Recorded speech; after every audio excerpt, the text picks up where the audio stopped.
మంత్రి సవితపై మాజీ మంత్రి మాలగుండ్ల శంకరనారాయణ తీవ్ర విమర్శలు గుప్పించారు. ఉమ్మడి అనంతపురం జిల్లాలో హంద్రినివా ద్వారా కృష్ణా జలాలు అన్ని చెరువులకు నింపిన ఘనత జగన్ ప్రభుత్వానికే దక్కుతుందని అన్నారు. శ్రీశైలం నుండి పంపింగ్ ద్వారా జీడిపల్లి రిజర్వాయర్కి నీరు చేరుతున్న పెనుగొండ నియోజకవర్గంలో చెరువులు నిండకపోవటం సవిత నిర్లక్ష్యానికి నిదర్శనమని విమర్శించారు.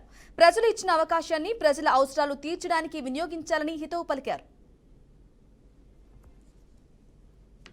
చెరువులన్నింటికి కూడా గతంలో వైఎస్ జగన్మోహన్ రెడ్డి గారు ముఖ్యమంత్రిగా పనిచేసిన కాలంలో మరి నేను పెనుగొండ నియోజకవర్గానికి ప్రాతినిధ్యం వహించిన కాలంలో పెనుగొండ నియోజకవర్గంలోని చెరువులన్నింటికి కూడా మరి పెనుగొండ నియోజకవర్గమే కాకుండా మరి హిందూపురం కానివ్వండి, మరి అనంతపురం జిల్లాలో ఎక్కడెక్కడైతే హంద్రినివా కాలువ ప్రవహిస్తుందో ఏ నియోజకవర్గాల్లో అయితే ఆ నియోజకవర్గాలన్నింటిలో కూడా చెరువులన్నింటినీ కూడా నింపిన ఘనత జగన్మోహన్ రెడ్డి గారి ప్రభుత్వాన్ని.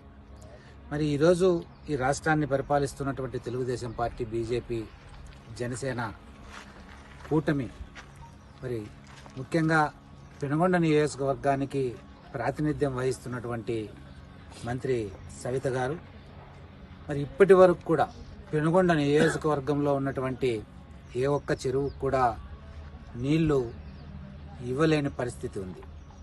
మరి అదే ఈ అనంతపురం జిల్లా తీసుకుంటే ఇప్పటికే కదిరి నియోజకవర్గంలో చెరువులకు నీళ్లు ఇవ్వడానికి ఆ నియోజకవర్గం ఎమ్మెల్యే, మరి పుట్టపర్తి నియోజకవర్గంలో నీళ్లు ఇవ్వడానికి, చెరువులు నీళ్లు ఇవ్వడానికి ఆ నియోజకవర్గం ఎమ్మెల్యే, మరి ఇప్పటికే రాప్తాడు నియోజకవర్గంలో కూడా ఆ చెరువులన్నీ నిండా అనే విషయాన్ని కూడా ఈ సందర్భంగా మంత్రి సవిత గారికి నేను ఈ సందర్భంగా గుర్తు చేస్తున్నా. మీరు మంత్రిగా ఉండి ఈ నియోజకవర్గంలో ఉన్నటువంటి చెరువులకు ఒక్క చెరువుకు కూడా నీళ్ళు ఇవ్వకపోవడం చాలా బాధాకరం.